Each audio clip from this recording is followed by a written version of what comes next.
Martes 18 de enero.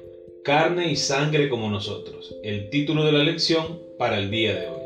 Así que por cuanto los hijos participaron de carne y sangre, él también participó de lo mismo, para destruir por medio de la muerte al que tenía el imperio de la muerte, esto es, al diablo. Hebreos capítulo 2, versículo 14 es nuestro texto para memorizar. Con ustedes, Stephanie Franco y Eric Colón. Bienvenidos.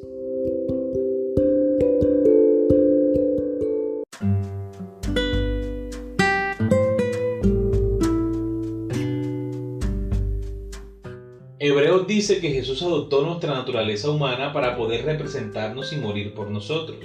Hebreos capítulo 2, versículo 9, versículo 14 al 16, capítulo 10, versículos 5 al 10. Este es el fundamento del plan de salvación y nuestra única esperanza de vida eterna.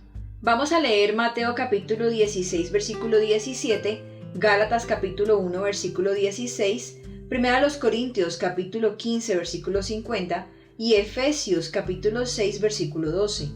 Y vamos a responder a la pregunta, ¿con qué deficiencias de la naturaleza humana relacionan estos pasajes la expresión carne y sangre? Mateo capítulo 16, versículo 17.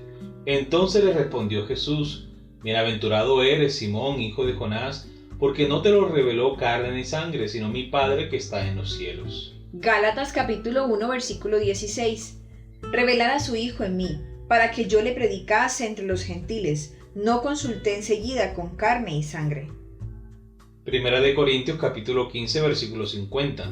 Pero esto digo, hermanos, que la carne y la sangre no pueden heredar el reino de Dios, ni la corrupción hereda la incorrupción. Efesios capítulo 6, versículo 12. Porque no tenemos lucha contra sangre y carne, sino contra principados, contra potestades, contra los gobernadores de las tinieblas de este siglo, contra huestes espirituales de maldad en las regiones celestes. Muy bien, recordemos la pregunta. ¿Con qué deficiencias de naturaleza humana relacionan estos pasajes a la expresión carne y sangre? Bien, amor, para complementar la respuesta a esta pregunta, vamos a leer 1 Corintios capítulo 2, versículos 14 al 16. Pero el hombre natural no percibe las cosas que son del Espíritu de Dios, porque para él son locura, y no las puede entender porque se han de discernir espiritualmente. En cambio, el espiritual juzga todas las cosas, pero él no es juzgado de nadie. ¿Por qué? ¿Quién conoció la mente del Señor? ¿Quién le instruirá? Mas nosotros tenemos la mente de Cristo. Entonces aquí podemos notar que cuando una persona es espiritual realmente puede ver lo espiritual, puede discernir lo espiritual. Si nosotros tuviésemos una mente espiritual, podríamos fácilmente hacer frente a las tentaciones. Podríamos darnos cuenta de las tretas de Satanás en medio de las tentaciones para hacernos caer, y no caeríamos. Simplemente con facilidad, por estar en la presencia de Dios, podríamos ignorar esas tentaciones y salir victoriosos. Pero la mayoría de veces que nosotros caemos y pecamos y fallamos es porque estamos en medio de una mente carnal, tratando de luchar contra Satanás, contra las tentaciones, contra las pruebas, por nosotros mismos, lejos de Dios, sin oración, sin alabar a Dios, sin la compañía de nuestro Señor. Ahí estamos totalmente vulnerables y podemos caer fácilmente, que es lo que nuestra carne tiende a hacer. La expresión carne y sangre enfatiza la fragilidad de la condición humana, su debilidad. Efesios capítulo 6, versículo 12. Falta de entendimiento. Mateo capítulo 16, versículo 17. Gálatas capítulo 1, versículo 16. Y la subyugación a la muerte. Primera de Corintios capítulo 15, versículo 50. Hebreos dice que Jesús fue hecho como sus hermanos en todo. Hebreos capítulo 2, versículo 17. Esta expresión significa que Jesús se hizo completamente humano. Jesús no simplemente parecía humano, era verdaderamente humano, realmente uno de nosotros. No obstante, Hebreos también afirma que Jesús era diferente de nosotros con respecto al pecado. En primer lugar, Jesús no cometió ningún pecado. Hebreos capítulo 4, versículo 15. En segundo lugar, Jesús tenía una naturaleza humana que era santa, inocente, sin mancha, apartada de los pecadores. Hebreos capítulo 7, versículo 26. Nosotros tenemos tendencias al mal. Nuestra esclavitud al pecado comienza en lo más profundo de nuestra propia naturaleza. Somos carnales, vendidos al pecado. Romanos capítulo 7, versículo 14 y también Romanos capítulo 7, versículos 15 al 20. El orgullo y otras motivaciones pecaminosas contaminan hasta nuestras buenas acciones. No obstante, la naturaleza de Jesús no estaba ensombrecida por el pecado. Así tenía que ser. Si Jesús hubiera sido carnal, vendido al pecado, como nosotros, también habría necesitado un Salvador. En cambio, Jesús vino como Salvador y se ofreció a sí mismo como sacrificio, sin mancha a Dios en nuestro favor. Hebreos capítulo 7, versículos 26 al 28, capítulo 9, versículo 14.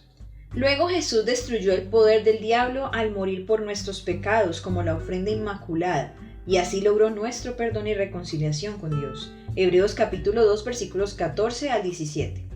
Jesús también destruyó el poder del pecado al darnos poder para vivir una vida justa a través del cumplimiento de la promesa del nuevo pacto de escribir la ley en nuestro corazón. Hebreos capítulo 8, versículo 10. Así Jesús ha derrotado al enemigo y efectivamente nos ha liberado para que ahora podamos servir al Dios viviente. Hebreos capítulo 9, versículo 14. Mientras la destrucción final de Satanás ocurrirá en el juicio final. Apocalipsis capítulo 20, versículos 1 al 3 y versículo 10. Muy bien, hemos llegado a la pregunta final de la lección. Dado que tenemos la promesa de la victoria a través de Jesús, ¿por qué muchos de nosotros todavía caemos en pecado? ¿Estamos haciendo algo mal?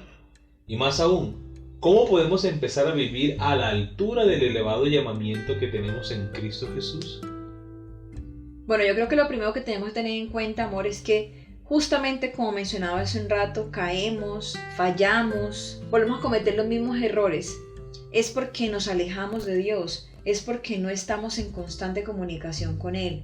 De pronto alguien dirá, pero si yo oro y yo busco a Dios y aún así cometo errores, el hecho de buscar a Dios no me hace santo del todo que no voy a volver a pecar. Sí, tienes razón, eso es cierto, pero cuando buscamos a Dios y estamos en constante comunicación con Él, tenemos muchas menos probabilidades de volver a caer, por lo menos en los mismos errores que hemos caído en el pasado. Entonces, cuando nosotros buscamos a Dios, Él empieza a transformar nuestra mente y nuestro corazón, de modo que somos menos propensos a caer en las tentaciones de Satanás y en sus trampas. La palabra de Dios dice en Santiago capítulo 4, versículo 7, «Someteos pues a Dios, resistid al diablo y él huirá de vosotros». La promesa está dada. Dios ha prometido estar con nosotros todos los días hasta el fin del mundo. Dios ha prometido acudir en nuestra ayuda cada vez que nosotros clamemos por protección, por dirección, cada vez que nosotros pidamos sabiduría para tomar decisiones, cada vez que nosotros nos arrodillemos para pedir al Señor fortaleza ante la prueba y la tentación.